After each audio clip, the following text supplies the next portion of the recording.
하나님 말씀 보시겠습니다. 하나님 말씀 마태복음 16장 1절로부터 3절까지 말씀. 마태복음 16장 1절로부터 3절까지 말씀인데 우리 함께 한번 한 목소리로 합독하시도록 하겠습니다. 시작. 바리새인과 사두개인들이 와서 예수를 시험하여 하늘로서 오는 표적 보이기를 청하니 예수께서 대답하여 가라사대 너희가 저녁에 하늘이 붉으면 날이 붉겠다 하고 아침에 하늘이 붉고 흐리면 오늘은 날이 굳겠다 하나니 너희가 천계는 분별할 줄 알면서 시대의 표적은 분별할 수 없느냐. 아멘. 할렐루야. 네, 오늘은 광야 영성의 세 번째 시간으로 표적의 목적이라는 제목을 가지고 잠시 한번 말씀을 나눠보기 원합니다. 아마 제가 이 사역하는 가운데 가장 핵심적인 요소가 될 것 같아요. 건강한 성령 사역이 될 수 있냐, 건강하지 않은 성령 사역이 될 수 있냐라는 분기점이 될 수 있을 것이라고까지도 저는 감히 말씀드릴 수 있을 것 같습니다. 자, 이 말씀을 우리가 이해하기 위해서는 우리가 지난주 말씀을 잠시 한번 살펴봐야만 합니다. 지난주 말씀의 광야 영성의 두 번째 시간에 믿음이라는 부분과 율법이라는 부분에 대한 부분을 한번 상관의 관계성을 한번 생각해 봤죠. 자, 우리가 신약 시대는 믿음의 시대라는 걸 너무나 잘 알고 있지만 구약의 시대에 율법의 시대라고 착각하는 경우들이 너무 많다는 거죠. 왜 그랬을까라는 부분입니다. 자, 믿음으로 분명히 구원을 얻었어요. 그렇죠?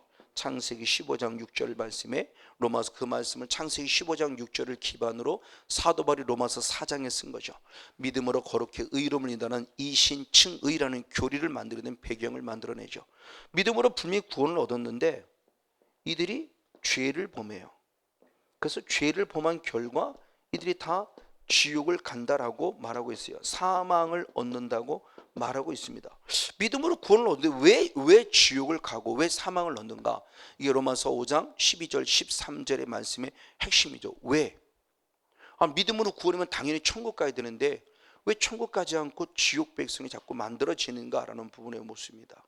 그 모습은 뭐니? 이것 때문이었어요. 이것 때문에 아담과 같은 죄를 짓지 않고도 자꾸 사망해요. 그래서 하나님은 믿음으로 구원한 우리들을 살려 생명을 얻게 하는 것이 궁극적 목적이기 때문에 그러면 문제는 뭐냐? 죄를 알게 되겠구나. 죄를 지었는데 율법이 없었기 때문에 죄를 죄라고 할 수 없었어요. 죄를 죄라고 할 수 없었으나 우리 잘 아는 대로 창세기 에덴 동산에서 주님은 이미 창세기 2장 17절 말씀에 율법을 주셨죠. 언약을 주셨죠. 먹지 말라, 먹으면 정령 무엇하리라? 죽으리라고는 이미 하나님의 언약 말씀을 주셨어요. 이걸 무시해버리는 거예요. 이걸 죄를 죄로 여기지 않아요. 누구도 양심의 가책을 느끼지 않고 당당하게 살아가요. 그리고 나는 스스로 천국 백성이라는 자기 착각에 살아가요. 아니요, 많은 사람이 다 죽어가고 있는데 그렇지 못한 모습 가운데서 하나님께서는 안 됐다, 이들을 다시 살려야만 한다라고 하는 부분 속에서 이 문제를 주님께서 깨닫게 되시고 알게 되시고, 그래서 로마서 3장 20절 21절 말씀에 이 죄를 깨닫게 하는 것으로 주신 선물이 있었으니 그것은 바로 무엇이다? 율법이라는 선물이다. 그래서 율법을 주심을 통해서 이게 죄였구나 라는 죄를 깨닫고, 죄로 깨달음이 아니라 율법은 더 나아가 갈라디아 3장 24절의 말씀에 보면 누구께로 인도한다? 예수 그리스도께로 인도한다. 왜 예수 그리스도께로 인도하느냐? 믿음으로 말미암아 무엇함을? 의롭다함을 얻게 하려고 다시 믿음을 회복해 주고자 하는 율법의 기능에 대한 모습이죠. 율법은 죄를 깨닫는 정도로만 끝나는 것이 아니에요. 율법은 한 단계 더 나아가 이 죄 문제는 예수밖에 없다. 죄 문제 해결하기 위해서 예수를 찾도록 만드는 게 율법이다. 근데 이 기능을 일하시는, 이 죄를 죄로 깨닫고 율법을 통해서를 죄를 깨닫게 하는 기능을 누가 하느냐? 성령님이 하신다라는 것이죠. 그래서 성령님이 하시는데 율법으로만 일하심이 아니라 성령님은 우리의 양심을 통해서도 똑같이 일한다라는 부분의 모습을 로마서 2장 14절 15절의 말씀을 통해 말하면서 그 율법의 기능과 양심의 기능과 말씀의 기능이 성령의 통치 속의 죄를 깨닫게 하고, 죄를 깨달으면 끝남이 아니라 죄 문제를 해결하여 예수께 찾아오게끔 만들어주는 기능을 한다. 그래서 동일한 기능에 대한 모습을 지난주 말씀을 드렸죠. 그런데 어느 순간 문제가 생긴 게 뭐냐? 이 율법은 정말 귀한 거라고 그랬죠. 율법은 생명의 계명이라고 그랬고, 율법은 거룩한 것이라고 그랬고, 율법은 의로운 것이라고 그랬고, 율법은 선한 것이라고 그랬고, 율법은 신령한 자일 것이라고 로마서 7장 10절 12절 14절의 사도 바울이 분명히 말했어요. 근데 놀랍게 이 율법이 율법주의자들이 되면서, 율법과 율법주의는 분명히 다르다고 그랬어요. 율법은 거룩한 거예요. 근데 율법주의자는 그게 아니에요. 성경에서 말씀하는 율법주의자는 이미 이사야 29장 13절에 말씀한 이사야 말씀을 인용하여 예수님이 친히 말씀하셨죠. 이 사람들은 누구냐? 사람의 계명에 빠진 자들이다. 하나님의 계명이 아니라 사람의 계명에 빠진 자, 사람의 계명 때문에 하나님의 계명을 버리는 지경까지 나아가는 자들이 율법주의자다. 그러니까 율법주의자들과 율법과는 분명히 경계를 둬야 돼요. 근데 우리는 율법과 율법주의자를 경계를 두지 않고 한꺼번에 싸잡아서 율법주의자들 때문에 이 하나님의 거룩한 율법마저 어떻게 되어버렸냐? 쓸모없는 복음이 되어져 버린 게 율법이에요. 그래서 우리들 의식 속에 기본적으로 구약에 대해서 약해요. 근데 구약을 기가 막히게 용어로 축복의 말씀만큼은 신명기 28장을 쪽쪽 뽑아갖고 아주 그냥 1절부터 14절까지 안 되는 말씀을 쏙쏙 뽑아먹어서 축복받을 때는 최종 잘해라고 순종만을 강조하고, 나머지는 별 볼 일 없는 것처럼 아주 말씀 자체를 무시해버리고, 이게 지금 우리가 하나님 앞에 얼마나 어리석은 죄를 범하고 있냐는 거예요. 그래서 예수님께서 마태복음 22장 29절에 말씀했을 때 너희가 하나님도 성경도 알지 못함으로 너희가 하나님을 오해하고 있고 성경을 오해하고 있구나라고 책망을 받는 거예요. 저부터 시작해서. 왜? 신학이 들어왔거든요. 신앙이 아니라 신학이 들어오면서 신학이 어느 순간부터 말씀 위에 서 있는, 이게 사람의 계명이죠. 신학이 사람의 계명으로 타락해버리는 거예요.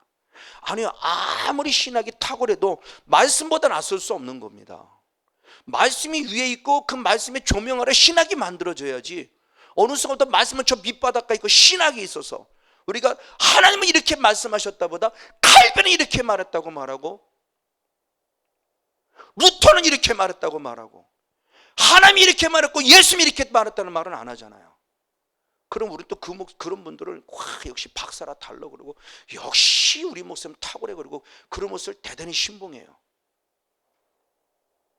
지금도 큰 교회들 보세요.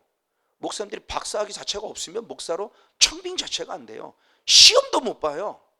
설교도 한번 못 해요, 박사학위 없으면. 이게 세상의 가치예요. 정말 아파요. 마음이 아파요. 이게 사람의 계명이에요, 지금요. 이건 근데 이미 구약의 이사야 선지자가 예언한 거고, 그걸 예수님이 마가복음 7장에 그대로 인용하잖아요. 그래서 이 말씀을 하시잖아요. 자, 이 말씀에 대한 이 율법의 모습이 율법주의자가 되었을 때 어떻게 말씀이 타락해 가는가, 이게 사단의 역사였다는 거예요. 그걸 로마서 7장 7절로부터 잘 설명해 주고 있습니다. 로마서 7장 7절로부터 10절까지 말씀을 쭉 한번 읽어보겠습니다. 같이 한번 읽습니다. 시작. 그런즉 우리가 무슨 말을 하리요? 율법이 죄냐? 그럴 수 없느니라. 율법을 착각하고 있는 그 율법이 죄라고 그러는 거예요. 아니요, 그럴 수 없다는. 왜? 율법주의자들 때문에 만들어진 걸 얘기를 하는 겁니다. 그러면서 율법으로 말미암지 않고는 내가 죄를 알지 못해요. 그러니까 율법이 있어야만 죄를 알아요. 아, 이게 죄구나 깨닫는다는 거죠. 아, 이게 죄였네. 아, 음란한 게 죄였구나. 아, 내 아내 이외에 다른 여인을 마음을 푸는, 이게 죄였구나 안다라는 거예요. 근데 성경은 그 말씀이 율법이 없을 때는 그걸 죄로 여기죠. 마음껏 죄 짓고도 난 죄가 아니라고 하는. 아니요. 근데 분명히 그 영혼은 죽어요. 죄를 죄라고 여기지 않았어도 죽어요. 왜? 죄이기 때문에. 이미 주님 앞에 죄이기 때문에. 근데 우리들은 항변해요. 난 죄인 줄 몰랐어요. 아니요. 우리가 지금 헌법을 모르고 민법을 모르고 상법을 몰라도, 아무리 몰라도 재판관 앞에 가면은 형법 몇 항 몇 조에서 당신 징역 몇 년 그러면 꼼짝 못해요. 내가 그런 법이 있는 줄 몰랐습니다 그런다고 정산 참작이 되나요? 아니요. 누구도 변명치 못해요. 주님은 변명하지 못하도록 율법과 더불어 복음을 통해서 66권으로 다 정해놨어요. 주님 말씀에 마지막에 말씀했어요. 이 말씀으로 너희를 심판하리라. 주님이 심판하는 거 아니에요. 예수님이 심판하지 않아요. 그분은 재판장일 뿐이에요. 뭐 갖고 그냥 이 법 갖고, 이 법으로 심판한다고요. 그러니까 이 말씀을 우리가 몰랐다 하고, 아니요, 이 법이 이미 기록되어 있어요. 기록기 때문에 항변하지 못한다는 겁니다. 누구도 변명치 못한다는 거예요. 그러니까 꼼짝 못하도록 주님께서 지금 말씀을 주셔서 말씀을 죄를 알게 한 거예요. 그런데 문제는 뭐냐, 율법이 탐내지 말라 하지 아니했기 때문에 내가 탐심을 알지 못했는데, 그러나 무엇이 죄가 기회를 탔다 그래요. 저 죄를 단순히 그냥 우리가 범하는 죄, 마음으로 품은 죄로 여기면 안 되고, 죄를 짓게 만드는 죄성이죠. 죄 짓게 만드는 죄성, 행간을 읽어야 되는 거죠. 저거는 이제는요, 의미를 보는 거죠. 문자 자체는 해석이 되는 게 아니고 의미적 해석을 보는 겁니다. 죄가 기회를 탔다는 것은 내가 단순히 음란의 죄를 범한 걸 얘기하는 것이 아니라, 음란의 영이 욕심을 부른 것이 죄가 아니라 욕심 부리게 하는 영, 어떤 죄성, 마귀죠. 결국 마귀라는 존재가 무엇을 탔다? 기회를 탔다. 무엇으로? 죄라는 합법적인 기회를 타서 욕심을 모르던 내가 욕심인 걸 알았는데, 오히려 사탄, 하나님은 욕심 부리지 말라고 말씀을 기록해 놨는데, 사탄은 오히려 욕심 부리게 만들어 기회를 노렸다는 글이 좀 하는 거예요. 그래서 죄가 기회를 타서 계명으로 말미암아 내 속에서 가게한 무엇을? 탐심을 이루었나니 이는 법이 없으면 죄가 죽은 거예요. 그러니까 이 죄를, 이 탐심이, 욕심이 죄라는 걸 알지 못할 때는 죄가 죽어 있는 거예요. 왜? 죄를 죄로 모르니까. 그런데 9절의 말씀에 전에 법을 깨닫지 못할 때는 내가 살았더니 계명이 이름에 죄는 살아나고 나는 죽었어요. 드디어 율법이라는 계명이 오면서 드디어 이것을 죄라고 하는 것을 알려놨기 때문에 나는 죄 때문에 죽고 이 죄는 살아난 거예요. 그러니까 죄를 드러낸 거예요. 드디어 이게 하나님의 거룩한 역사의 모습이죠. 그런데 10절의 말씀에 저는 생명에 이르게 할 계명이 내게 되어 도리어 사망에 이르게 되었다 그러면서 결국 나 역시도 그 계명 앞에 죽어지는 모습을 통해서 율법 때문에 결국 나는 사망, 율법을 범하였기 때문에, 이게 죄를 죄로 알지 못해도 결국은 나의 존재가 죽을 수밖에 없는 모습이었지만, 결국 죄를 통해서 사단의 존재가 죄를 짓지 않도록 하는 것이 아니라 오히려 죄를 범하게 함으로 나를 죽였다라고 하는 부분의 모습을 상기시켜주는 거죠. 그러니까 율법이기 때문에 죄를 죄로 드러났고요, 그 죄 때문에 나도 죽는 거예요. 사실은 율법은 사망의 계명이 아니라 생명이 이르는 계명인데, 나를 사망에 이르게 말았다라고 하는 안타까움을 표현하는 것이죠. 지금 저게. 그래서 제가 고린도서 15장 56절의 말씀에 죄의 권능은 율법이라는 말씀이 이제는 이해가 된다는 거예요. 그 은혜를 읽기 전에, 이 말씀이 열리기 전에는 이게 참 불편한 진실이에요. 죄의 권능 율법 뭐야? 죄의 권능 율법, 그러니까 내 안에 자꾸 율법의 개념이 부정적 의식을 잡게 만드는 결과의 모습이 있던 거죠. 그러니까 이것이 율법 주제에 빠진 결과이고요. 사실은 율법은 우리를 생명에 이르게 하는 계명인데, 사탄이 그 율법을 틈타고 들어와서 오히려 욕심 부리지 말라고 하는 말씀을 욕심 부리게 하고, 음란하지 말라는 말씀을 음란하게 만들고, 도둑질하지는 말씀을 도둑질하게 만들고, 거짓말하지 말라는데 거짓말하게 만들어 나를 죽여가고 있었다는 거죠. 그러면 이 율법의 모습이, 이것들이 결국 어떻게 된 부분의 모습이냐? 그러면 왜 이렇게 율법주의에 빠지고 말았냐 그랬을 때, 믿음이 없는 가운데 어느 순간부터 그래도 예수님께서 주실 때 십계명을 통해 주신 율법을 통해서 모세 시대의 모습으로 쭉 살아가는 모습은, 믿음이라는 근본 안에 하나님의 율법을 주셔서 율법을 통해서 자기의 믿음을 지켜가게 한 거죠. 근데 어느 순간부터 이게 깨져버리면서 율법주의자들이 되면서 믿음이 없어져 버리고, 이것이 결국 아까 얘기했던 사람의 계명, 장로의 유전이 되면서 이것을 통해서 우리를 죽이는 사건이 되어버린 겁니다. 그렇기 때문에 주님은 다시 하박국 선지자를 통해서 오직 의인은 무엇으로 살아야 한다? 믿음으로 살아야만 한다는 것을 다시 상기시켜 준 거죠. 왜? 자꾸 죽어가니까. 그러니까 그렇지만 사탄도 이 말씀을 기가 막히게 알고 있다는 거예요. 사탄이 이 말씀을 모르는 게 아니에요. 이 말씀을 너무너무 잘 알아요. 그러니까 예수님이 시험 받을 때 걔도 말씀 갖고 들어오잖아요. 지금 이단들이 말씀이 없는 이단인가요? 신천지부터 시작해서 여자남부터 시작해서 신옥주부터 시작해서 다 이 말씀 갖고를 농간하고 있는 거죠. 말씀 갖고 우리를 아주 우려먹고 있는 거예요. 저도 말씀 갖고 하지만 그 똑같이 말씀 갖고 함에도 불구하고 그 말씀이 말씀으로서의 역할을 감당하지 못할 때, 즉 삶의 변화가 없는 말씀의 궁극적 목적인 삶이라는 부분이 없단다면 사단에게 넘어갈 수밖에 없는 거예요. 그 단순히 지식으로 받지 마세요. 신천지에 빠지는 사람은 다 지식이에요. 왜? 어디에서 들어보지 못한, 어디에서도 들어보지 못한, 어디에서도. 어떤 사람이 신천지 나오면서 쓴 글이에요. 전도사예요. 여자 전도사님. 신천지에 배웠었다는 것이 이제 배웠는데 하나님은 분별의 은혜를 주셨대요. 이건 아니다 싶었다는 거서 안 하려고 그랬대요. 안 하려고 그러는데 지금 모른다. 이것 갖고는 헷갈릴 수 있다. 한 단계만 더 깊이 들어가 봐라. 거기 들어가면 우리가 지금껏 들어보지 못한 심오한 진리가 있는 기가 막힌 말씀이 있다 그러더래요. 그래서 여러분이 딱 생각했대요. 그래, 맞아. 지금도 분별케 하신 하나님이 깊이 들어가면 더 분별케 할 거야 라고 들어갔다가 완전히 뿅 하고 묶어버린 거죠. 말씀에 뿅 하고 간 거예요. 와, 이거 어디서 들어보지 못한 설교, 어디도 들어보지 못한 기가 막힌 비유의 설교에 뿅 하고 가버린 거예요. 그래서 완전히 신천지의 중심적인 인물이 되었다가 10여 년도 지난 다음에 정말 왜? 삶이라는 물이 완전히 엉망이었던 거예요. 저 이만희부터 시작해서 그 흔히 머리라고 하는 사람들의 삶이 이건 아니다 싶은 게 나중에 보인 거예요. 그러니까 지식으로는 기가 막혔는데 삶이 없었어요. 말씀은 영이면 영의 말씀은 내 영을 살려야만 되는데 오히려 엉망인 걸 깨닫고 아차 내가 또 속았구나라고 뒤늦게 돌아와서 다시 원위치를 돌아왔을 때는 너무너무 힘이 드는 걸 얘기를 하면서 지금 의외로 많은 청년들이, 청소년들이 신천지에 빠져있는 모습으로 그런 아픔을 느끼면서 그런 간증을 쓴 내용을 제가 한번 얼마 전에 읽어본 적이 있어요. 맞아, 이거 참 너무너무 중요한 부분이에요. 말씀은 분명히 지식의 말씀의 은사도 있어요. 틀린 건 아니에요. 근데 지식의 말씀의 은사에 머물러 있으니까 문제가 되는 거예요. 지혜의 말씀의 은사 안에 들어와야 되는데. 그러니까 정말 저도 목사지만 우리가 신학을 통해서 성경을 배우진 않잖아요. 저도 대학과 신학원, 대학원을 다니면서 생각해봐도 성경 배운 거 얼마 없어요. 창세기 배웠어요. 창세신학 1장 2장 한 학기 동안 1장 2장밖에 못 배웠어요.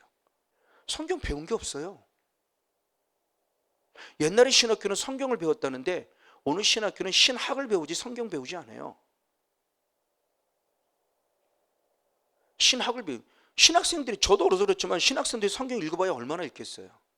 신학생 되기까지 100독을 했겠습니까? 10독을 했겠습니까? 한 번도 성경 안 읽은 사람이 허다할 거고, 그 신학생들이 성경을 아나요? 저도 성경 모르는데. 그러니까 신학만 배우니까 쏙쏙쏙 신학만 들으니까 성경은 다 없는 거죠.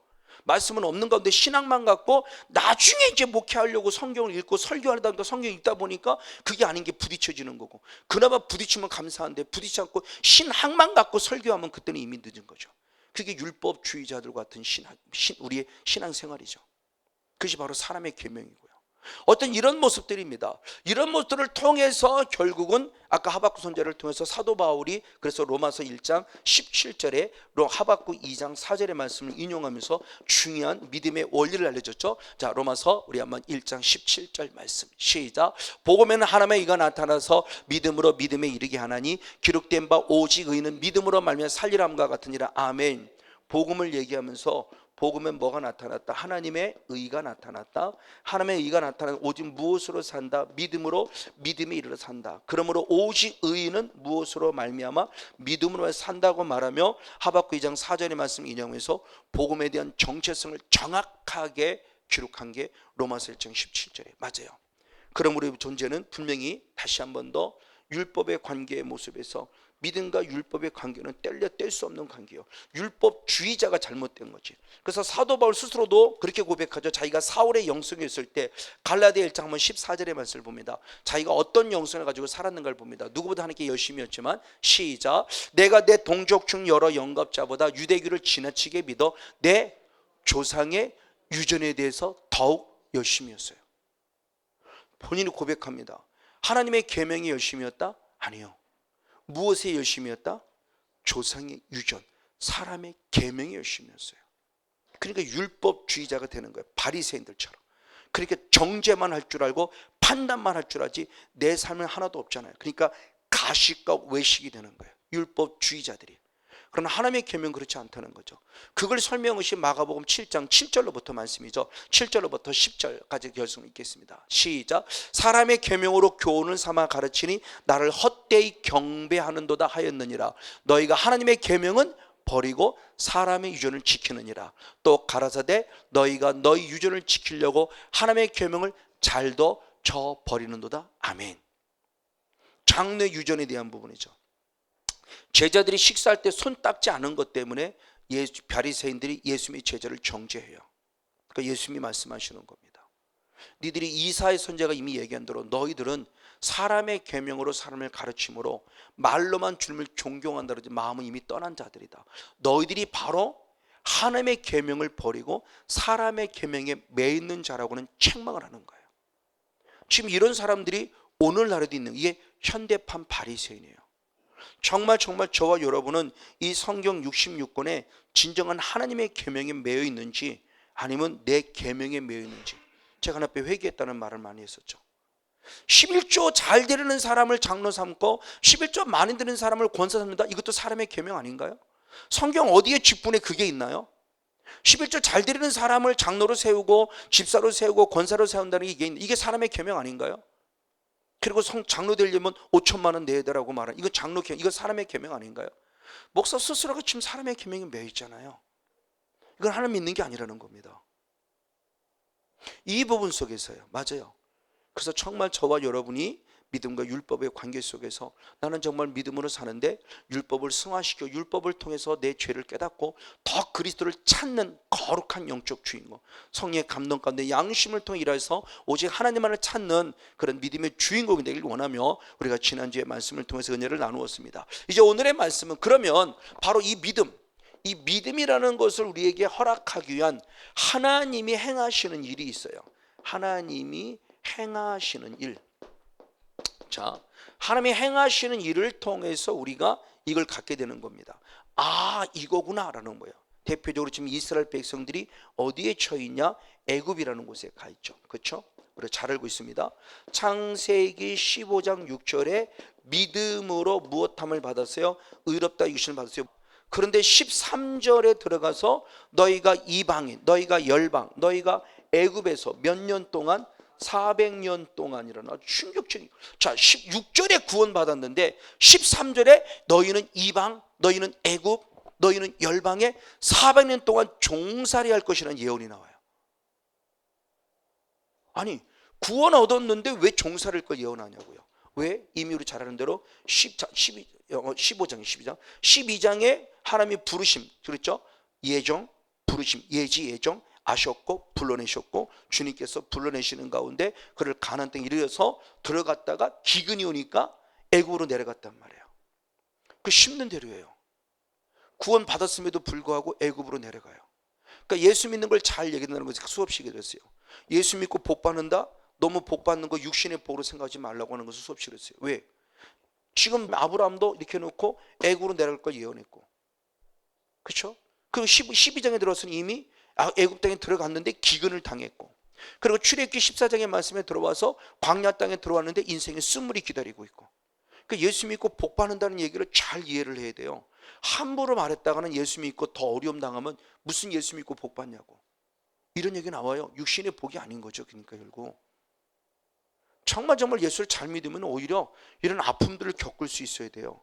이게 광야라는 모습에 대한 부분을 첫 주에 광야 영성의 첫 주에 믿음과 광야 교회에 대한 부분을 통해서 말씀을 드렸죠. 광야는 무엇 우리 훈련받는 곳이에요. 철저히 훈련을 받아야 가나안 땅에 들어가는 거죠. 그렇죠? 십자가 없이는 부활의 영광에 들어갈 수 없어요. 십자가를 건너뛸 수는 없어요. 십자가는 우리가 반드시 통과해야 될 부분이에요. 그래야 그 다음에 부활의 영광에 들어가는 거죠. 어떤 보십시오. 지금 이 애굽의 모습에 드디어 400년 동안 하나님께서 우리들의 모습을 허락 속에서 결국 우리들 고통을 당합니다. 그러다가 출애굽기 2장 23절에서 25절까지 말씀에 이스라엘 백성들이 고통 속에 하나님께 못했다 부르짖었다. 이게 짜크죠. 부르짖었다는 이 부르짖을 때 하나님 이 기도를 무엇하고 들으시고 중요하죠. 언약을 무엇하셨다? 기억하셨다 그래요. 그리고 드디어 430년에 정확하게 끄집어내죠. 정확하게 말한다면 430년에 끝이 보내요. 그러니까 창세기 15장 13절 말씀이 그대로 이루어진 거예요. 그때 끄집어낼 때 하나님이 행하신 일입니다. 10가지 재앙을 비롯해서 홍해를 건너기는 하나님이 행하신 일, 이 하나님이 행하신 일을 성경에서는 뭐라고 말하느냐, 표적이라는 단어로 사용이 되어져 있고 기적이라는 단어로 사용되어 있어요. 기적이라는 단어보다 기사라는 단어가 오히려 많이 나오죠. 표적이라는 단어와 더불어 기적 또는 기사, 기적이라는 의미를 갖는, 우리는 하나님의 행하신 이렇게 부를 수 있어요. 성경의 말씀에, 특별히 구약 신약 성경의 말씀에, 구약에도 물론이지만 신약 성경의 말씀이 기록되어 있어요. 하나님의 행하신 일을 우리는 뭐라고 그러냐, 표적을 행하셨다 또는 기적을 행하셨다라고 이렇게 말한다는 거예요. 그러면 표적이라는 의미와 기적이라는 의미가 무슨 의미를 가지고 있냐에 대한 부분의 모습을 한번 성경을 한번 확인해 보기 원합니다. 먼저 표적이라는 단어의 모습은 무엇이냐, 세메이온이라는 원어인데, 세메이온이라는 원어는 표시, 표, 징조, 이적이라는 뜻을 가지고 있어요. 근데 이 세메이온이라는 이 표적이 신약 성경에 77회가 되어 있습니다. 표적, 즉 세메이온이라는 원어가 신약 성경에만 77회가 기록되어 있어요. 근데 77회가 기록되는데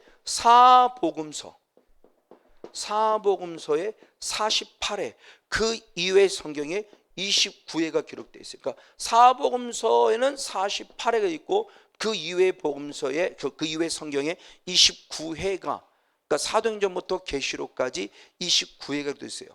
그러니까 표적이라는 단어의 거의 3분의 2가 어디에 기록되어 있냐? 사복음서예요. 사복음서는 누가 행한 일이에요? 예수님이. 그러니까 여기에 많이 기록되어 있다는 것입니다. 바로 이 부분 속에서 기록되어 있는 모습이 기록되어 있고, 반면에 기적이라는 단어가 있어요. 기적이라는 단어는 테라스라고 합니다. 테라스라는 원어인데, 테라스라는 원어는 말대로 가장 기적, 그러니까 놀라운 일이에요. 원더, 영어로 말하면 원더, 와. 우리말로 표현하면 세상에 이런 일이 이거예요. 영어로 보면 오 마이 갓, 이거, 와, 어떻게 이런 일이 이거예요 지금요. 예를 들면 제 아들이 지금 이제 30하는데 돌 때 빙초선을 맞아가지고 죽었다가 살아났어요. 다들 그럽니다. 와, 하나님이 살아계신가 봐. 다 놀랐어요. 하나님이 정말 살아계신가 봐. 근데 그건 거기서 끝난 거예요. 이건 기적이에요. 그냥 놀라운 일이에요. 놀라운 일, 기적. 영어로 미라클, 지금 우리가 가장 많이 사용하는 단어죠. 미라클, 와, 이런 일이라는 단어입니다. 근데 미라클이라는 이 단어, 기적이라는 테라스는 신약 성경에 16회밖에 없어요. 그럼 기독교인들이 사용해야 될 단어가 어떤 단어인 걸 우리가 좀 더 생각해 보자는 거예요. 우리도 기적이라는 단어, 이건 세상의 언어예요. 기적은 그 사람들은 놀라운 일이니까, 다 있을 수 없는 일이 벌어지니까. 자, 우리는 병 고치는 일이 당연한 겁니까? 당연하지 않습니까? 당연하잖아요. 그 사람들은 와, 어떻게 이런 일이, 그렇죠? 그 사람들은 미라클이에요. 그 사람은 깜짝 놀랄 일이에요. 우리는 죽은 자가 살아나는 거 당연해요. 쟤들 죽었다 살아났으니까요. 근데 그 사람들 죽었다 살아나면 와, 이렇게 되는 거예요. 놀라운 일이에요. 그냥 그 16회밖에 안 돼 있어요. 그나마 사복음서에는 3회밖에 없어요. 3회. 그런데 이 테라스라는 원어가 사복음서에 3회 기록되는데, 3회 기록한 모든 것이 다 부정적 의미를 위해서 사용된 단어예요. 테라스가. 기적이라는 단어 자체가 다 부정적 의미는 아닙니다. 근데 사복음서에, 그러니까 사복음서의 결국은 하나님이 원하시는 세메이온은 표적이 주이지 기적은 주가 아니라는 걸 얘기하고 싶은 거예요. 그럼 우리도 사용하는 단어가 기적이라는 단어를 사용하지 말고, 저는 기독교인이라면 표적이라는 단어를 사용해야 한다는 걸 말하고 싶은 거예요. 특별히 이 3회가 상관으로 부정적 의미를 사용했는데, 대표적인 게 마태복음 24장 24절입니다. 한번 마태복음 24장 24절 한번 읽겠습니다. 시작. 거짓 그리스도들과 거짓 선자들이 일어나 그 표적과 기사를 보여 할 수만 있으면 택하신 자들도 미혹하게 하리라. 아멘. 거짓 그리스도, 거짓 선자가 큰 표적과 무엇했다? 기적. 표적도 있지만 기적, 큰, 누가? 거짓 선지자, 거짓 그리스도가. 그래서 할 수만 있으면 누구를? 예수 그리스도를 잘 믿는 사람들을 무엇하려고 하는? 미혹하려고 하는 누구의 방법이라는 거예요? 사단의 방법이라는 겁니다. 이 똑같은 같은 말씀이 병행 구절의 모습이죠. 그래서 마가복음 13장의 말씀에도 똑같은 말씀이 기록되어 있고요. 똑같은 말씀이 마가복음 13장 21일 기록되어 있고, 또한 보면서 요한복음 4장 48절, 요한복음 4장 48절. 왕의 신하가 자기의 자녀를 고쳐달라고 하면서 했던 고백 속에서 예수님이 하신 말씀이 있습니다. 시작. 예수께서 가라사대 너희는 표적과 기사를 보지 못하면 도저히 믿지 아니하구나. 자, 이 왕의 신하가 자기를 썼을 때 이 예수님이 누군지는 모르지만 병 고치는 사람인 걸 알아요. 그러니까 병을 고쳐달라고 하면서 왔을 때 주님의 답은 뭐냐? 내가 너에게 병 고쳐주는 게 목적이 아니야. 나를 믿으라고 나는 하는 건데 어찌는 너는 믿지 않고 표적과 기사만 원하느냐? 라고 말하면 때 부정적 의미 속에 사용했을 때 기적이란 단어, 테라스란 단어를 사용하면 책망하는 내용이 나오는 거예요. 그러니까 사복음서의 기적과 표적의 의미가 48에 3회면 총 51회인데 51회의 원어 속에서 3회는 부정적 의미를 가지고 있다는 거예요. 이건 예수님이 하신 게 아니라는 거죠. 이게 그리고 누가 하고 있냐는 겁니다. 거짓 선지자, 그리스도, 거짓 그리스도, 당연히 사단의 통치를 받는 자의 모습을 우리가 부인할 수 없어요. 바로 이런 모습입니다. 이런 모습으로 지금 쓰여지고 있는 거예요. 그래서 사도 바울도 똑같은 모습을 데살로니가서 2장 9절 말씀을 한번 보겠습니다. 데살로니가서 2장 9절 한 절 말씀을 같이 보겠습니다. 같이 있습니다. 시작. 악한 자의 임함은 사단의 역사를 따라 모든 능력과 표적과 거짓 기적, 그랬어요. 악한 자, 사단을 얘기하는 거죠. 악한 자의 임함은 사단의 역사를 따라 모든 능력과 표적과 무엇을 거짓 기적이라고 그랬어요. 기적이 거짓 기적이에요. 왜? 거짓 그리스도니까, 거짓 선지자니까.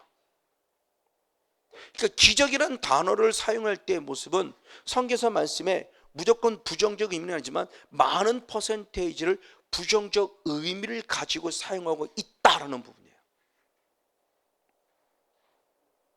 그리고 그 이외에 나머지 모습이 아까에서 16회 가운데서 참 16회 가운데서 3회가 되어 있고 나머지 13회가 이제 무슨 일이냐? 그러니까 표적이라는 단어와 병행되는데 이와 같이 아까 읽었던 거짓 그리스도일 때 표적이라는 단어와 병행되는 단어도 있고, 그러면 아까 신약 그 세멘이라는 단어가 총 그 사복음서 이후에 29회가 사용됐다 그랬죠. 근데 여기는 13회가 있어요. 그러면 나머지 16회는 오직 무엇이라는 단어로만 사용됐다? 표적이라는 단어로만 사용되었다. 그러니까 하나님이, 사탄도 표적이라는 단어가 쓰여지기도 있지만 표적 해석을 같이 해서 쓰여지는 부분도 있지만 대부분의 모습은 표적이라는 단어의 의미의 모습은 결국은 성령님이 제자들과 함께 행하시는 일을 기록했을 때 바로 이 표적이라는 단어를 사용하고 있다라는 모습이죠. 그럼 우리가 지금 목사가 지금 사용할 때 기적이라는 단어를 사용하지 말자는 거죠. 우리가 성경을 조금만 안다면, 그렇다고 기적이라는 단어를 사용하는 자체를 잘못됐다고 할 수는 없어요. 그건 일반적으로 통용되는 단어이니까 예수 그리스도를 믿지 않는 자들에게는 이해할 수 있을 때 이익하기 위해서 기적이라는 단어를 사용할 수 있지만 우리는 기적이라는 단어를 사용할 때도 표적의 의미를 갖고 기적이라는 단어를 사용할지언정 이왕이란다면은 기적이라는 단어보다 우리 예수 그리스도를 믿는 우리는 예수님이 행하신 대로 표적이라는 단어를 좀 사용하자라는 거죠. 왜? 이 부분의 모습이 대단히 중요한 부분이기 때문에 그래요. 그래서 이 표적이라는 모습을 통해서 지금 하나님께서 우리들에게 행하신 일을 지금 쭉 보여주고 있는 겁니다. 맞습니다. 근데 이 거짓 선지자 이 모습이 정말 안타까운 모습은 이미 구약 시대부터 있었어요. 10가지 재앙이 있을 때부터 이미 거짓 선지자들의 역사가 있었어요. 너무나 많이 기록하고 있는데 대표적인 모습입니다. 출애굽기 8장 7절 한번 말씀 보겠습니다. 출애굽기 7장 22절로 볼게요. 출애굽기 7장 22절 같이 보겠습니다. 출애굽기 7장 22절 시작. 애굽 술객들도 자기 술법으로 그와 같이 행함으로 바로의 마음이 강팍하여 그들을 듣지 아니하니 여호와의 말씀과 같더라. 아멘. 애굽 마술사를 얘기하는 거예요. 마술사들이 자기의 술법, 자기가 역시 많은 마술을 범하는 능력, 표적이죠. 그것들을 통해서 일을 행하기 때문에 바로가 봐봐 내 신하도 할 줄 알잖아 라고 말하며 하나님 앞에 돌아서지 않는다는 얘기하는 거죠. 근데 첫 번째 표적과 두 번째 표적은 따라하죠.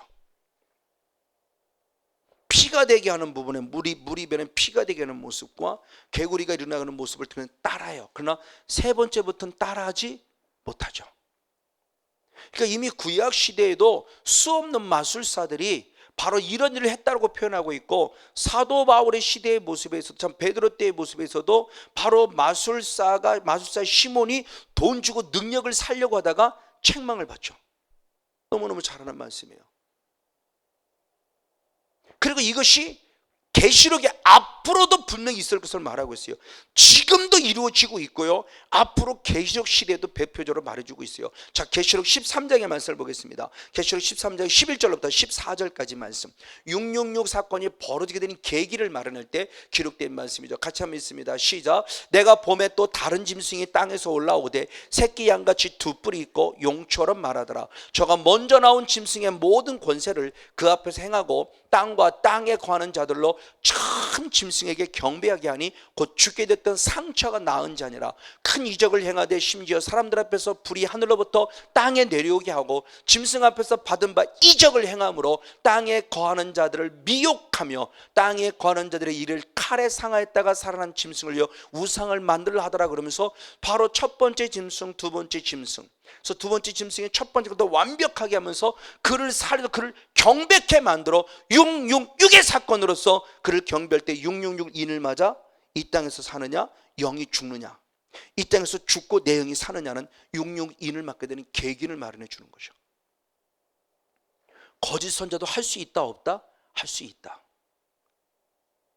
사탄도 이런 일을 할 수 있다 없다? 할 수 있다는 거예요. 이걸 우리가 빨리빨리 알라는 거죠. 그러니까 사단의 존재가 지금 얼마만큼 기가 막히게, 그러나 하나님의 모습을 다 따라하지 못해 아까 얘기했듯이 첫 번째, 두 번째밖에 따라하지 못했어요. 그러니까 얼마나 아름다운 그런 모습들을 지금 우리에게 보여주고 있는 모습을 지금 우리에게 말씀해주고 있는 거죠.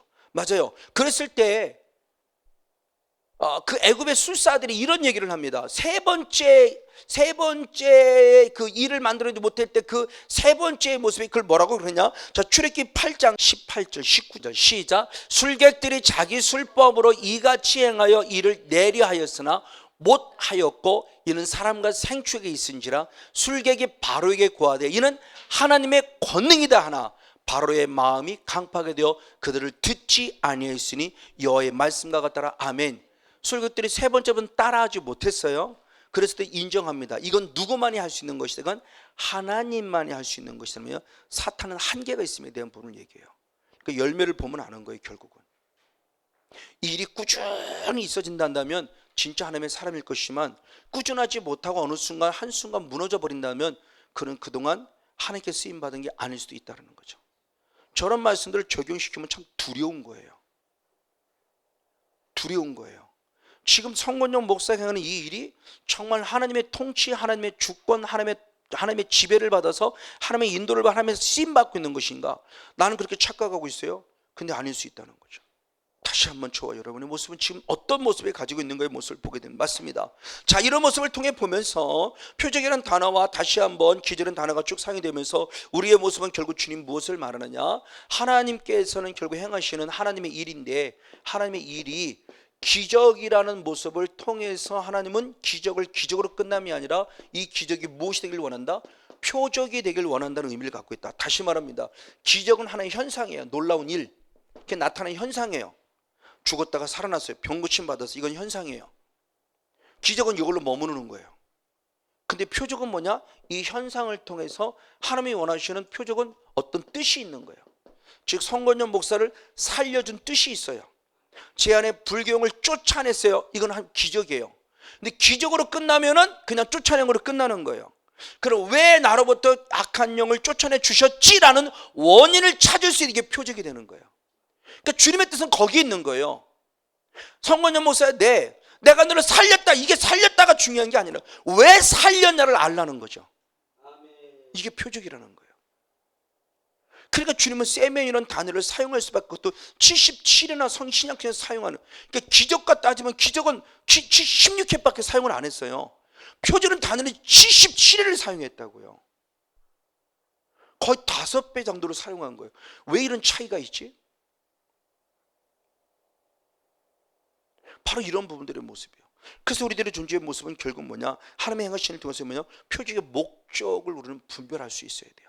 그래서 요한일서 4장 1절에 이렇게 사도 요한이 이렇게 고백했습니다. 요한일서 4장 1절을 보겠습니다.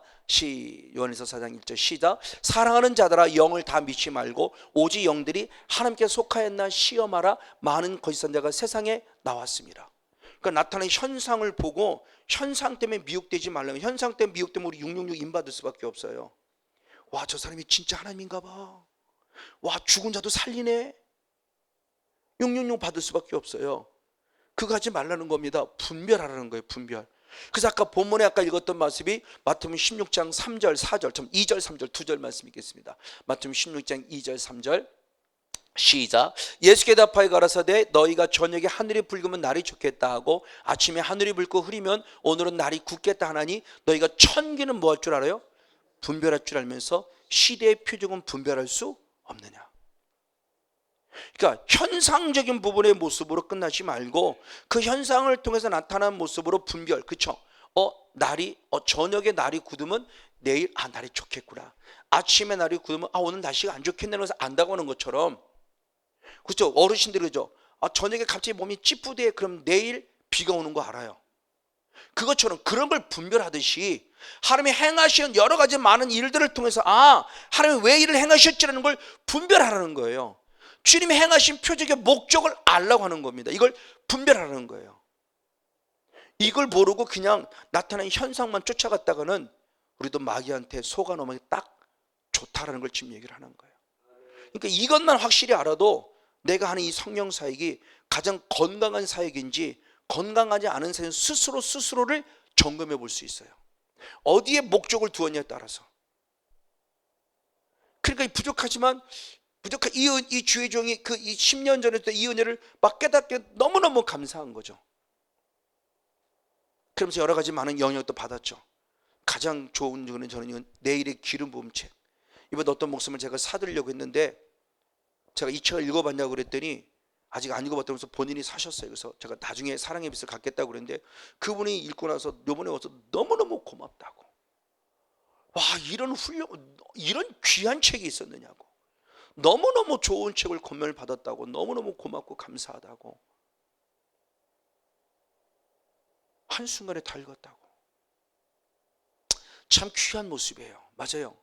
그러면서 더더욱 제 자신이 이 성령 사역에 대한 부분을 뭐가 하나님이 원하시는 건강한 성령 사역인지 한순간 배지장이에요. 이렇게 하면 건강했으면 뒤돌아서면 건강하지 않은 거짓 선자의 모습으로 내가 쓰임받을 수 있다는 거예요. 하나님께 쓰임만만이 아니요 거짓 선자에게. 이게 배지장 차이가 큰데요.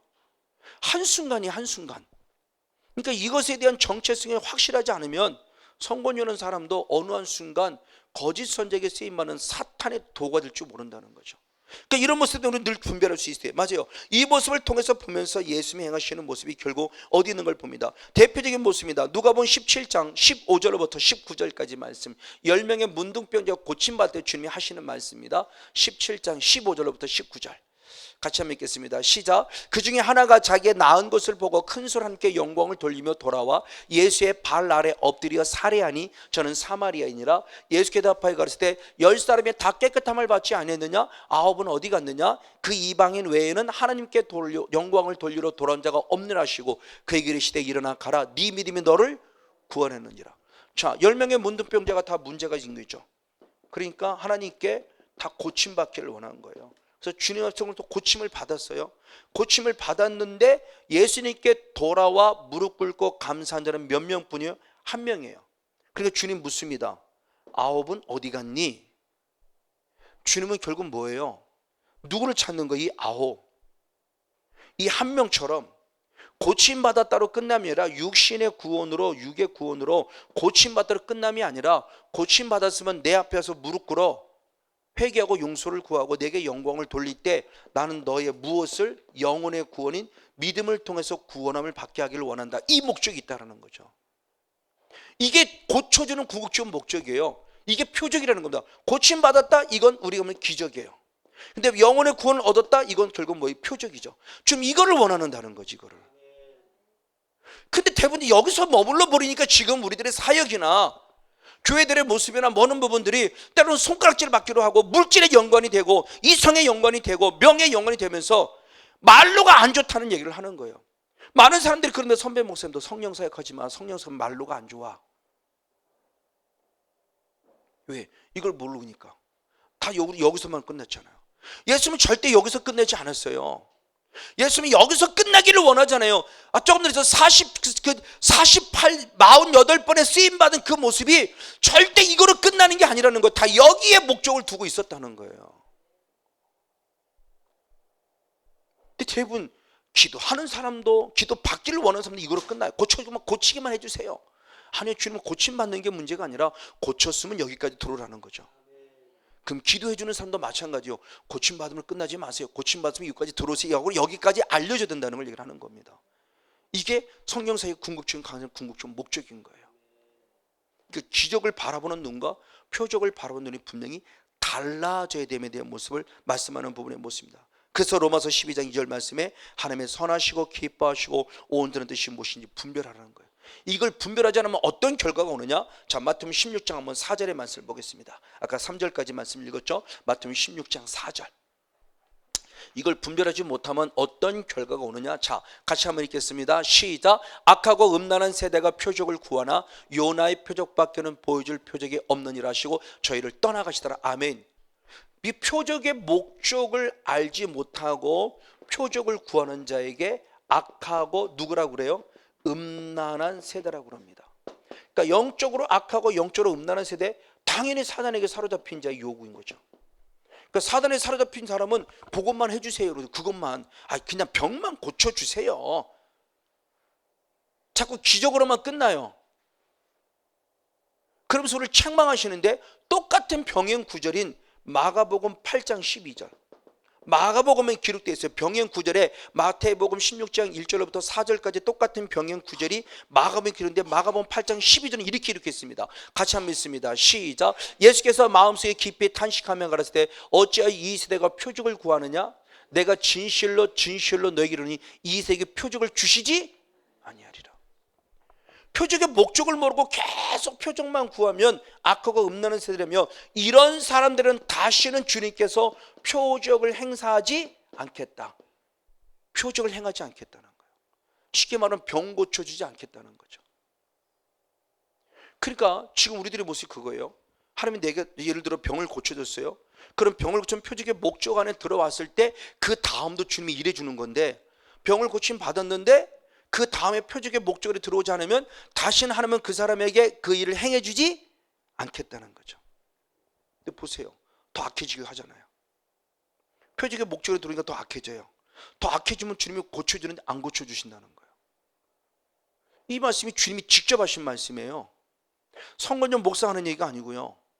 그럼 우리들이 그럼 영적인 이 모습을 통해서 우리가 어디에 초점을 맞추며 이 사역을 해야 되는가를 보는 거고, 어디에 초점을 맞추며 우리가 기도를 받는 것도 봐야 된다는 거죠. 지금 나중에 책만 주님 앞에 왜 안 해줍니까? 해봐야 이미 늦어요. 너는 내 표적의 목적 안에 들어오지 않았잖아. 이 악하고 음란한 세대야. 성 목사, 네가 가지고 있는 생각이 악하고 음란한 생각이야. 너는 악하고 음란한 세대 속에 빠져 있어. 단어만 표적이라는 단어를 사용해서 너는 지금 기적으로 끝나기를 원하고 있잖아. 아니야, 나는 기적으로 끝나길 원하지 않아. 나는 네 병을 고쳤으면 네 영혼을 구원하길 원해. 그래서 제가 그런 거죠. 저 안에 악한 영이 떠났어요. 감사하죠. 악한 영이 떠났으면 내 삶이 바뀌어야 되는 거죠. 생각이 변화해야 되는 거죠. 변화해요. 그래서 아까 읽었던 로마서 12장 2절 말씀이 너희는 이 세대를 본받지 말고 마음을 새롭게 하여 변화를 받아 하나님의 선하시고 기뻐하시고 온전한 뜻이 무엇이 분별해야 되는 거예요. 내 삶의 변화가 없이 능력 있어 이거는만 아니요, 그건 거짓 선자도 해요. 사탄도 한다고요. 그러니까 정말 조심스럽다는 거예요. 그러니까 정말 하나님이 원하시는 실제적인 하나님이 원하시는 행하신 일, 그 일이 기적으로 끝날 것이냐, 기적을 통해서 변화를 원하시는 변화의 모습은 변화의 그들은 표적이라는 단계까지 성장하고 이르려 할 것이냐, 주님이 원하시는 것이 무엇인가를 분명히 알 수 있다는 겁니다. 맞습니다.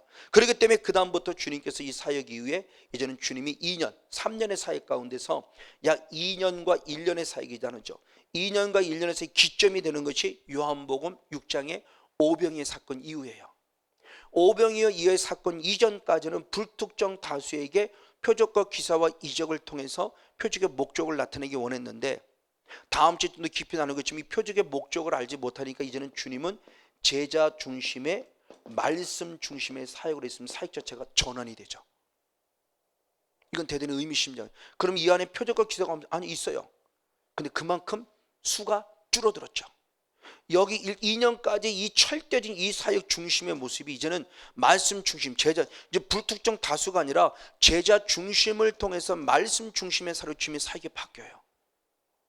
그러니까 이것이 우리에게 주는 지금 영적 메시지가 과연 뭘까라는 거예요. 저와 여러분, 하나님과의 관계, 예수님과의 관계, 어떤 관계 속에서 내가 이 사역을 감당할 것인가 우리가 한번 되돌아보지 않을 수 없다는 겁니다.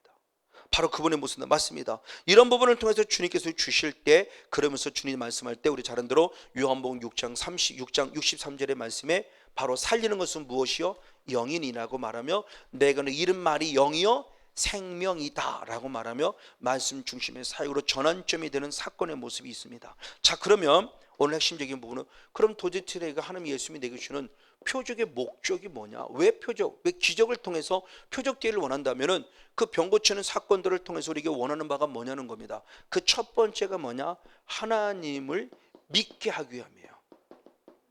그러니까 어린 성도들이 하나님 아직 믿지 못하는 자에게 나타나는 현상들을 통해서 하나님을 믿게 하는 거예요. 나타나는 현상으로 끝나면 안 되고, 와 정말 하나님이 살아계시냐고 하나님을 믿는 부분까지 나가야 된다는 거예요. 자, 대표적인 말씀이 출애굽기 14장 31절 말씀입니다. 출애굽기 14장 31절 같이 한번 읽습니다. 시작. 이스라엘이 여호와께서 애굽산에 베푸신 큰 일을 보았으므로 백성이 여호와를 경외하며 여호와와 그 종 모세를 무엇하더라? 믿더라. 10가지 재앙과 플러스 홍해를 건너하는 큰 일을 행하신 것, 이 사건을 통해서 놀라운 얘기입니다. 드디어 하나님을 무엇했다? 믿었다. 주의 종 모세를 드디어 믿었다. 하나님 믿게 하기 위한 과정이요. 와 정말로 하나님이네, 정말로 살아계신 하나님이네. 그래서 제가 이 은혜를 입고 제가 바뀌어진 고백의 첫 일성이 살아계신 하나님이었어요. 영의 세계는 실제라는 고백이었어요. 하나님이 살아계시다는 걸 느낀 거예요. 이게 확실히 믿어지는 거. 이제는요 말씀대로 진짜 되지는 믿어지는 거. 이게 막 믿어보려고 노력하는, 이제 믿어져요. 이제는 말씀이 내게도 이루어지고 나도 이루어내서 능력이 있다는 것에 감사가 되고요. 이게 실제라는 거. 이게요, 이게 지식의 신앙이 아니고 이게 진짜네, 진짜 내게 이루어졌네, 그리고 나로부터 이루어지고 있네. 그러니까 말씀은 진리고 진리만 이루어짐을 확증받을 때 안 믿을 수가 없잖아요. 그러니까 하나님의 행하시는 첫 번째 목적이 뭐냐? 나를 믿으라는 거예요. 그래서 출애굽의 과정 속에서 첫 번째 재앙, 두 번째 재앙, 계속 10가지 재앙을 일으킬 때 재앙을 일으키는 목적도 주님이 똑같은 말씀을 합니다. 자, 그 말씀 가운데 뭐라고 고백했느냐? 대표적인 모습이, 자, 출애굽기 8장 한번 10절 한 절 말씀을 보겠습니다.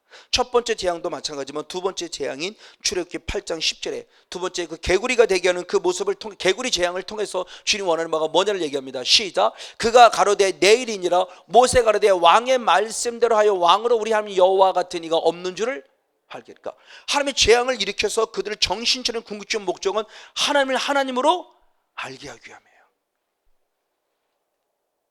그래서 7장부터 7장 5절에 7장 11절에 8장으로 넘어가서 8장 22절인가 쭉 넘어가서 또 14장 계속 주님이 계속 말씀을, 나를 여호와인 줄 알라, 나를 여호와인 줄 알라. 근데 바로의 마음이 강팍해서 결국 알지 못하고 끝까지 속된 말로 개기다가 자기 애들이 죽고 나서 정신 차려 놓잖아요. 하나님이 지금 행하시는 일이에요. 저와 여러분 앞에 벌어진 일들을 통해서 성목사, 나를 믿어, 내가 살아있는 자야, 내가 말씀을 이루는 자야 라는 목적하에서 지금 저에게 바로 기적을 행해 주시고, 기적으로 끝나면 그것이 표적의 목적을 알아 하나님을 하나님으로 알길 원한다는 거예요. 그러니까 여러분이 영의 세계를 경험할수록 와 정말이라고 말하며 하나님 앞에 철저히 돌아와 하나님 앞에 무릎 꿇는 자가 될 필요성을 말씀해 주고 있는 거예요. 신약도 똑같은 말씀을 합니다. 요한복음 2장 11절, 요한복음 2장 11절 역시 있습니다. 시작. 예수께서 이 참 표적을 갈릴리 가나에서 행하여 그 영광을 나타내심에 제자들이 그를 믿으니라. 아멘. 물이 변하여 포도주가 되는 사건이죠. 가나온인 잔치에.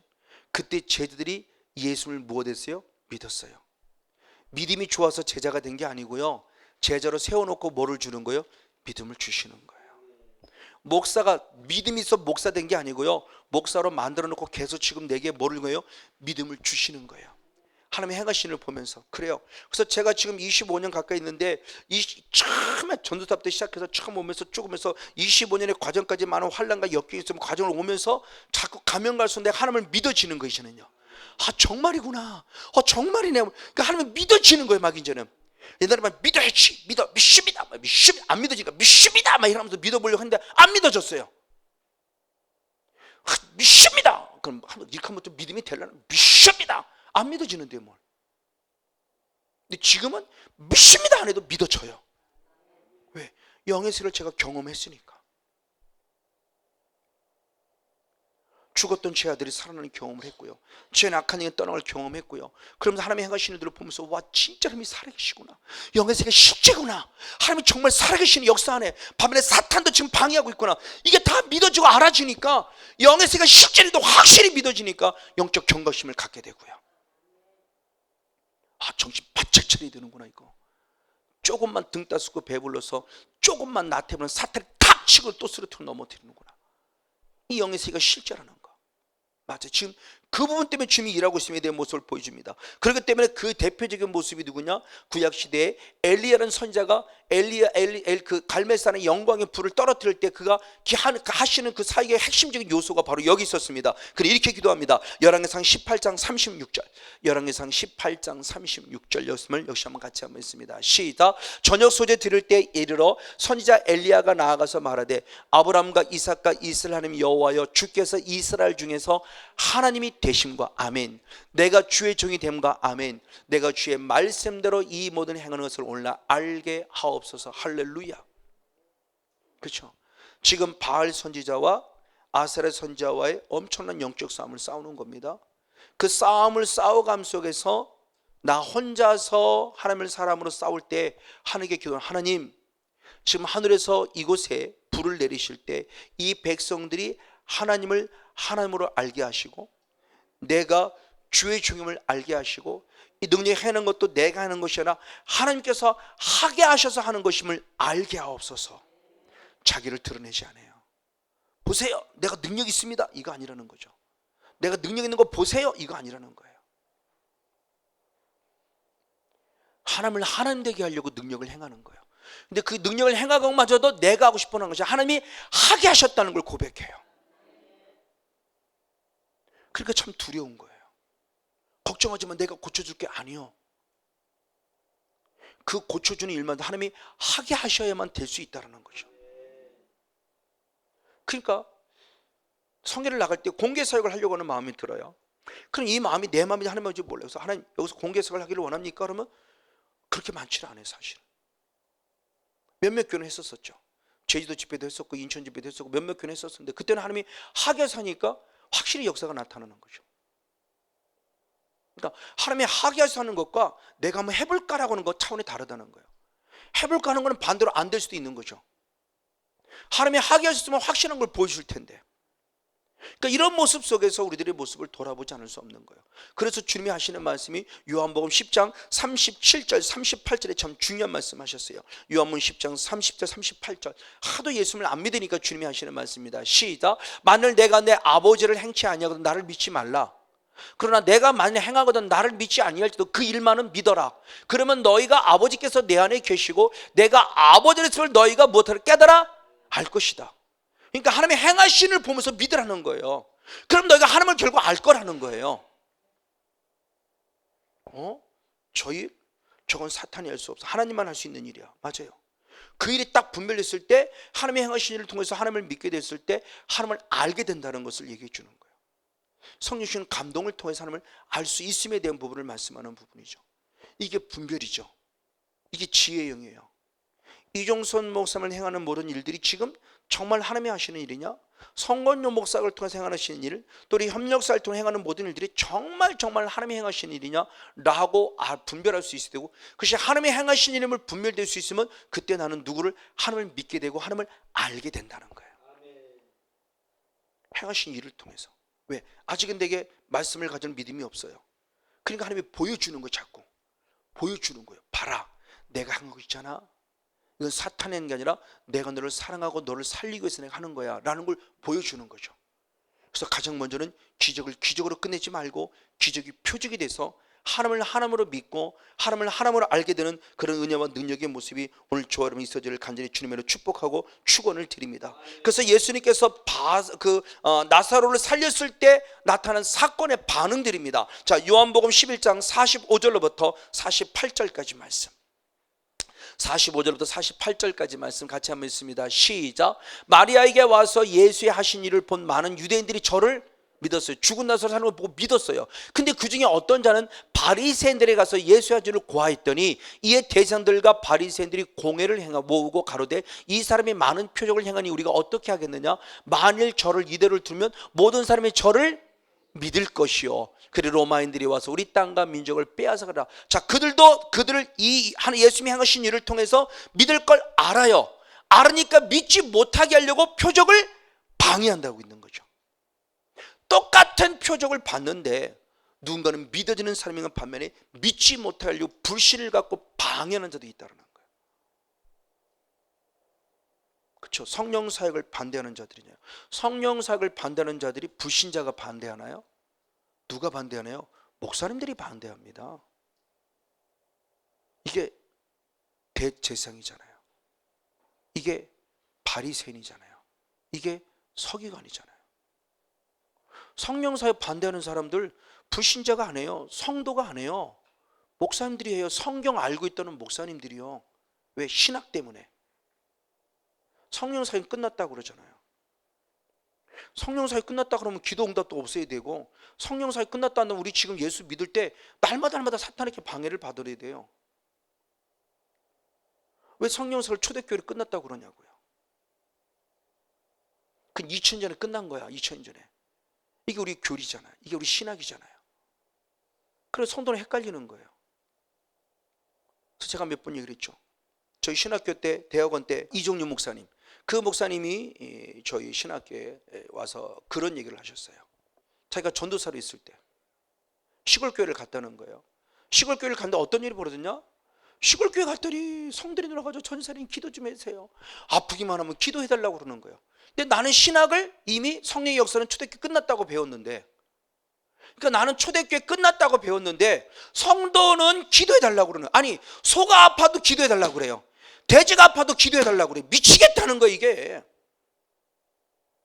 근데 기도해달라고 하는데 안 해줄 수는 없잖아요 또. 그러니까 나는 믿음이 없어요. 근데 기도해주는 거 어제 해주는 거예요. 그냥 예수님 고쳐주세요.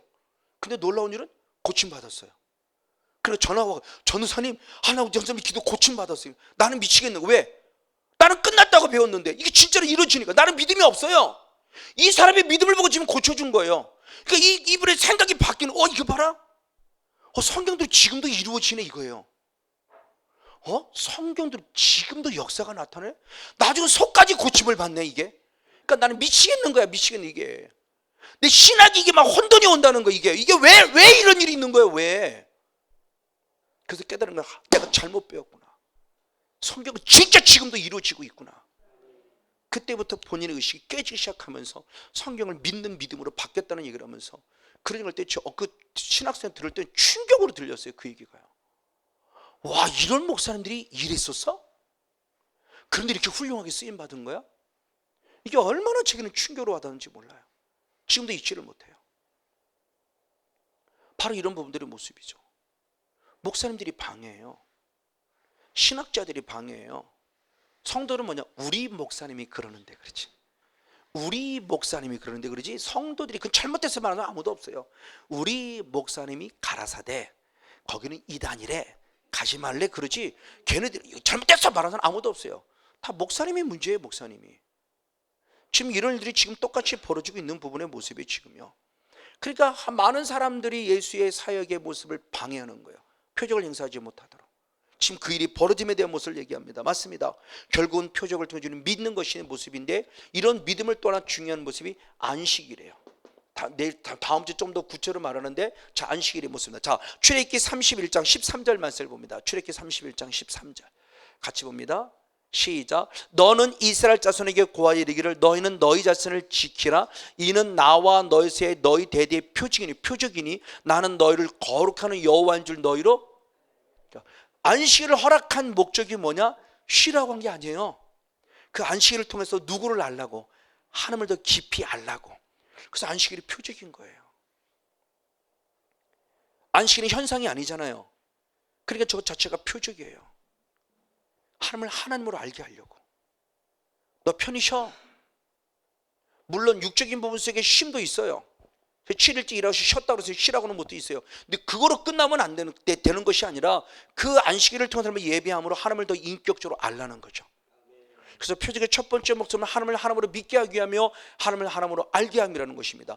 두 번째 표적의 목적은 결국 회개합니다. 아까 읽었던 말씀 가운데 열왕기상 18장 37절, 아까 36절에서는 하나님을 하나님 되게 했고 37절입니다. 자, 갈멜산의 영광이 나타나는 모습. 18장 37절. 네. 18장 시작. 여호와여 내게 응답하옵소서. 내게 응답하옵소서. 이 백성으로 주 여호와는 하나님이신 것과 주는 저희의 마음으로 돌이키게 하시는 것을 알게 하옵소서. 아멘. 불을 통하여 이곳에 불을 내리심으로 하나님을 하나님으로 아는 것뿐만 아니라 하나님께서 원하시는 게 뭐냐? 우리가 무엇하여 돌이켜 하나님 앞에 회개하여 돌아오길 원하는 걸 알기를 원한다. 이게 표적을 행하는 두 번째 목적이에요. 예수님도 똑같은 말씀을 하셨습니다. 마태복음 11장 20절 21절. 마태복음 11장 20절 21절. 시작.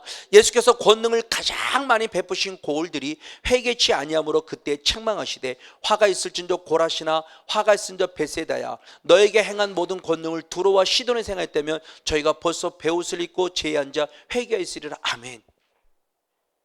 저는 저 말씀이 성령 때 확 들어오는 거예요. 왜? 부족하지만 제가 인격적인 성령을 만나서 악한 영을 떠나고 제가 4개월을 울었다고 그랬죠. 4개월을 울게 하셨어요. 4개월을 울게 하셨기 때문에 저 말씀이 들어오는 겁니다. 뭐야? 하나님의 표적을 많이 행사한 고라신, 하나님의 행사를 많이 하신 벳세다가 회개하지 않을 때 주님이 저를 책망했다는 얘기예요. 그러니까 주님은 결국 표적을 기적을 행해서 기적을 끝남이 아니라 기적을 통해서 표적의 목적을 때 나를 믿었을 뿐만 아니라 무엇하기를 원하는데 회개를 원하는데 회개하지 않는 것에 대한 부분을 책망하고 있다는 거예요. 오히려 이 일을 내가 저 이방 땅인 두로와 시돈에 했으면 저들은 벌써 회개에 돌아왔을 텐데. 그러니까 대부분 다 뭐예요? 할렐루야 이거로 끝났다는 거예요. 와 할렐루야 내게 이런 일이 할렐루야 대박 났네 이거로 끝났다는 거예요. 그거 하지 말라는 게 아니에요. 당연히 영광 돌려드리는데 영광 돌림으로만 끝나지 말고 그분을 통해서 예수 그리스도를 나의 구원자로 믿는 믿음 안에 설 뿐만 아니라 철저히 무엇하는 데를 원한다? 회개하는 자가 될 원한다는 거예요. 그래서 잘 아는 대로 예수님이 베드로를 처음 만났을 때죠. 고기를 잡으라고 그랬죠. 두 그물이 찢을 만큼 잡았을 때 베드로가 대박 났다고 로또 당첨됐다고 좋아하지 않아요. 바로 즉시 무릎을 꿇고 주여 나는 누구니까 죄인입니다. 나를 떠나시옵소서라고 그래요.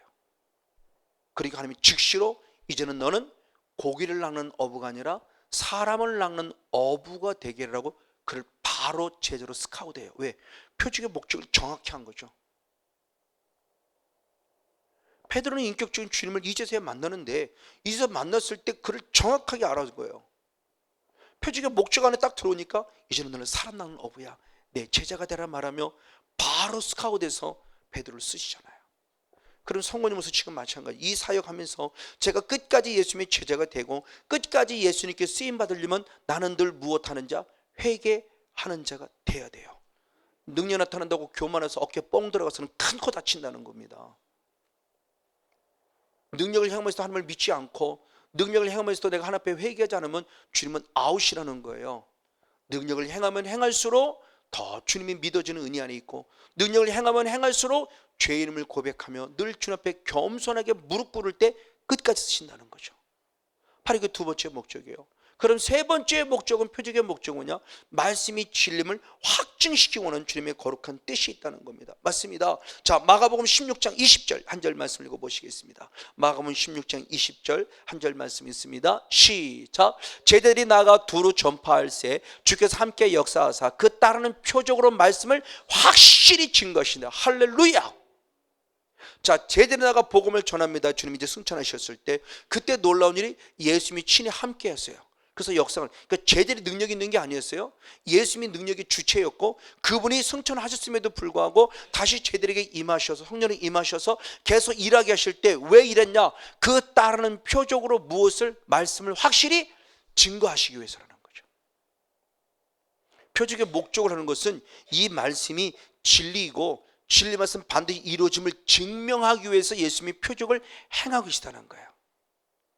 결국 말씀 안에 돌아오라는 거죠. 말씀이 믿어지게 하기 위해서요.